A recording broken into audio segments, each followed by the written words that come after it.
जैसा कि आप सब जानते ही हैं कि 2014 से लेकर 2022 के बीच में एजेंसियों द्वारा ईडी, सीबीआई जैसी एजेंसियों द्वारा जितने मुकदमे नेताओं पर करे गए उसमें से 95% मुकदमे बीजेपी के राजनीतिक विरोधियों के खिलाफ, यानी कि बीजेपी के पॉलिटिकल ओपोनेंट्स यानी कि विपक्षियों के खिलाफ किए गए। आप सब ये बात जानते हैं कि 2014 से लेकर 2022 के बीच में बताया जाता है कि 125 बड़े नेताओं पर मुकदमे हुए। 125 में से लगभग 118 बीजेपी के राजनीतिक विरोधी हैं, यानी कि विपक्ष के नेता हैं। ये तो जग जाहिर है, आप सबने देखा, समझा, कई अखबारों में भी पढ़ा। और बड़े बड़े नेताओं पर मुकदमे किए। मनीष सिसोदिया से लेकर संजय राउत तक, राहुल गांधी से लेकर सोनिया गांधी तक, पी चिदम्बरम से लेकर फारूक अब्दुल्ला तक, अनिल देशमुख से लेकर नवाब मलिक तक, सारे जो बड़े शीर्ष नेता हैं अपनी अपनी पार्टियों के, उन पर मुकदमे दर्ज करे गए और केसेस को पकाया गया।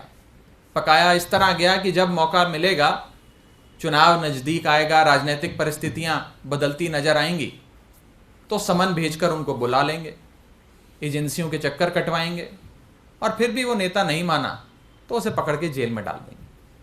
ये चलता आ रहा है। और इस बीच एक बड़ी राजनीतिक डेवलपमेंट होती है। वो बड़ी राजनीतिक डेवलपमेंट है इंडिया गठबंधन का बनना।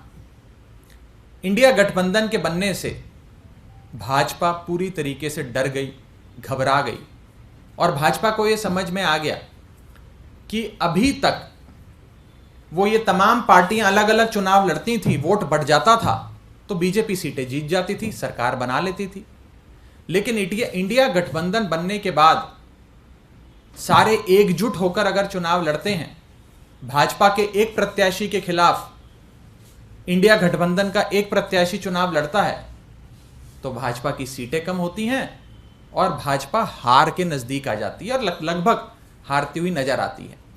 ये डर कहीं ना कहीं बीजेपी को सता रहा है और इसी के चलते हमारे सूत्र हमें बताते हैं कि एक योजना बनी है। इन पुख्ता सूत्रों का कहना है, ये योजना है कि जो टॉप लीडरशिप है इंडिया गठबंधन के पॉलिटिकल पार्टीज की, जो मेन नेता हैं इंडिया गठबंधन के, उन्हें पकड़ के जेल में डाल दो। जब टॉप नेता जेल में डाल दिया जाएगा तो वो चुनाव कैसे लड़ेगा? वो तो कोर्ट, कचहरी, वकील, एजेंसी, जेल के चक्कर काटता रह जाएगा। पार्टी कैसे चलेगी?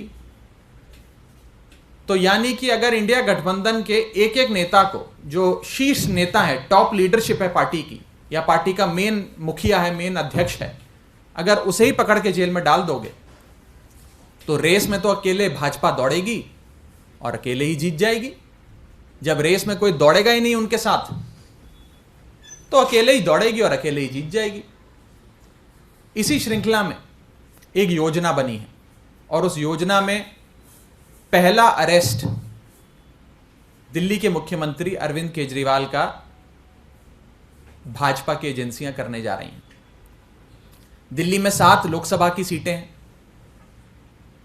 इंडिया गठबंधन अगर एकजुट होकर लड़ता है तो 7 की 7 सीटें बीजेपी हार रही है। आप भी जानते हैं, हम भी जानते हैं। और ये 7 की 7 की सीटों की हार बीजेपी को इतना सता रही है कि वो अपने अरेस्ट की शुरुआत दिल्ली से करने जा रहे हैं और पहला अरेस्ट अरविंद केजरीवाल जी का करेंगे, ताकि इन 7 सीटों पर आम आदमी पार्टी लड़ने लायक ना रहे। जब नेता ही नहीं होगा तो पार्टी कैसे चुनाव लड़ेगी? और अरविंद केजरीवाल जी को जेल में डालो, 7 सीटें दिल्ली की अपनी जेब में डालो। ये भाजपा का लक्ष्य है। इसके बाद ये लोग अगला अरेस्ट जो करने जा रहे हैं वो एक ऐसे राज्य का है जिसमें 14 सीटें आती हैं। 14 की 14 लोकसभा सीटों पर भाजपा की हालत खराब है और ये झारखंड राज्य, जिस राज्य में जेएमएम पार्टी की सरकार बनी, जब से हेमंत सोरेन साहब वहाँ के मुख्यमंत्री बने तब से उनकी लोकप्रियता इतनी बढ़ती गई कि वो भाजपा जो 2019 में 14 में से 12 सीटें झारखंड की जीती थी, आज 14 में से 4 सीटें भी जीतती नजर नहीं आ रही है। इसी के चलते अगला अरेस्ट वे हेमंत सोरेन साहब का करेंगे और झारखंड की रेस में अकेले ही भाजपा दौड़ेगी, अकेले ही जीतेगी, ये लक्ष्य है।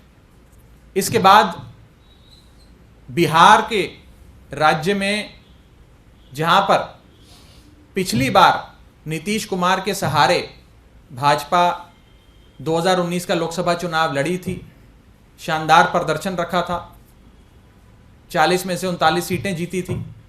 उस राज्य में जब से नीतीश कुमार जी ने उनका दामन छोड़ा और आरजेडी और जेडीयू ने मिलकर सरकार बनाई, तभी से ये योजना बन गई कि आरजेडी की टॉप लीडरशिप जो है उसे पकड़ के जेल में डालो। इसी श्रृंखला में अगला अरेस्ट आरजेडी के नेता तेजस्वी यादव का हो सकता है, ताकि आरजेडी पूरी तरीके से बैठ जाए और बिहार में चुनाव लड़ने लायक ना रहे। रेस में अकेले भाजपा दौड़ेगी, अकेले जीत जाएगी। इसके बाद अगला राज्य जहां पर भाजपा की एजेंसियां अपनी दस्तक देने वाली हैं वो है वेस्ट बंगाल। बंगाल वो राज्य जहां पर भाजपा ने पूरे दमखम से राज्य का चुनाव लड़ा, विधानसभा का चुनाव लड़ा, खूब पैसा भी खर्चा, समय भी लगाया, नेताओं को, बड़े से बड़े नेताओं को उतारा, लेकिन कुछ खास नहीं बना। और ममता बनर्जी की तृणमूल कांग्रेस बेहतरीन मार्जिन के साथ विधानसभा की सीटें जीती और अपनी सरकार बनाई। तो वे समझ गए कि बंगाल में ममता बनर्जी को हराना मुश्किल है। हराना मुश्किल है तो एक ही उपाय है, ममता बनर्जी और अभिषेक बनर्जी को पकड़ के जेल में डालो। अगर उन्हें जेल में डाल देंगे तो बंगाल में हमारे लिए राह आसान हो जाएगी, अकेले रेस में भाजपा दौड़ेगी, अकेले रेस में भाजपा जीत जाएगी। तो अगला जो इनका दस्तक होगी झारखंड और बिहार के बाद, वो बंगाल के राज्य में होगी जहां 42 लोकसभा सीटें आती हैं, बड़ा राज्य है। इसके बाद दस्तक दी जाएगी केरला में, जहां पर विजयन साहब मुख्यमंत्री हैं। जब से सीपीएम की वहां सरकार बनी, पिनराई विजयन साहब मुख्यमंत्री बने, तब से उनकी लोकप्रियता बढ़ती जा रही है। और आलम कुछ इस कदर है कि केरल में 20 लोकसभा सीटें आती हैं, 20 में से एक भी सीट भाजपा की नहीं है। भाजपा अपना खाता खोलना चाहती है केरल में। खाता खोलने के लिए विजयन साहब को हराना और सीपीएम को केरल में हराना असंभव है, बहुत मुश्किल है, बहुत कठिन है। आसान बस इतना है कि केरल के मुख्यमंत्री पिनराई विजयन को पकड़ के जेल में डालो। वो जेल जाएंगे तो पार्टी चुनाव नहीं लड़ पाएगी, पार्टी चुनाव नहीं लड़ पाएगी तो भाजपा की जीत निश्चित है। ये 4-5 मुख्य अरेस्ट करने के बाद अगली दस्तक जो भाजपा की एजेंसियां देंगी वो तमिलनाडु में। तमिलनाडु फिर एक ऐसा राज्य जहां पर लोकसभा की 39 यानी कि 39 सीटें आती हैं, बड़ा राज्य है। और इन 39 सीटों में से एक भी सीट भाजपा की नहीं है। तमिलनाडु में एक बड़ा राजनीतिक दल जो बीजेपी के साथ अलायंस में था, बीजेपी के साथ गठबंधन में था, AIADMK, वो भी बीजेपी का साथ छोड़ के चला गया। तमिलनाडु में भाजपा की हालत पतली है। तो तमिलनाडु में एंट्री करने के लिए, कुछ सीटें तमिलनाडु से लोकसभा की बटोरने के लिए, अपना खाता खोलने के लिए सबसे आसान काम है कि MK स्टालिन जो वहाँ के सबसे लोकप्रिय नेता हैं, मुख्यमंत्री हैं, उनके करीबियों को पकड़ के जेल में डालो। और आप देख ही रहे हैं कि कैसे उनके एक मंत्री सेंथिल को इन्फोर्समेंट डायरेक्टरेट ने पकड़ के जेल में डाल दिया और नेताओं को अब बहुत जल्द पकड़ा जाएगा। और MK स्टालिन को, उनकी पार्टी को कमज़ोर करो ताकि वो तमिलनाडु में इलेक्शन लड़ने के काबिल ना बचे।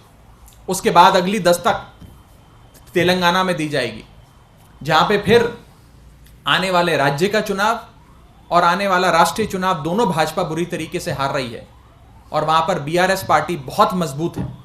तो BRS पार्टी को दौड़ से हटाने के लिए BRS के शीर्ष नेतृत्व KCR और उनकी बेटा और बेटी को अरेस्ट करने की तैयारियां चल रही हैं।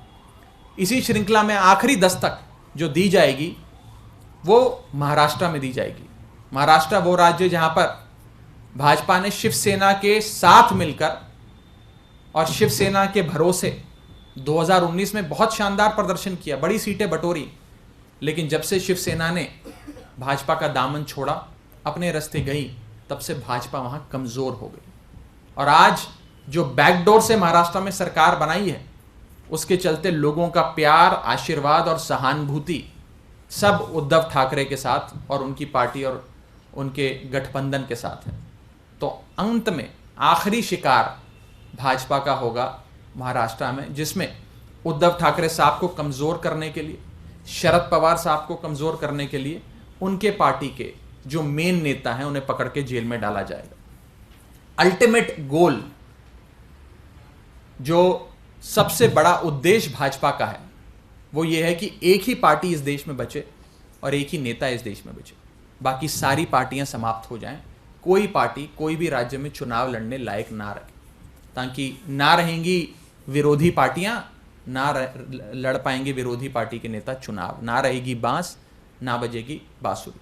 ये हमारे सोर्सेज पुख्ता तौर पे हमें बता रहे हैं कि आने वाले समय में ये सारी चीज़ें इसी श्रृंखला में, जिस ऑर्डर में मैंने आपको बताया है, ये सारी चीज़ें होने जा रही हैं। ये बेहद खतरनाक है, देश के लोकतंत्र के लिए खतरनाक है। अगर देश में पार्टियां ही नहीं बचेंगी, नेता जेल में डाल दिए जाएंगे, नेता ही नहीं बचेंगे, फ्री एंड फेयर इलेक्शंस ही नहीं होगा, लोकतंत्र ही नहीं बचेगा, तो हमारे देश की जो नींव है वो हिल जाएगी।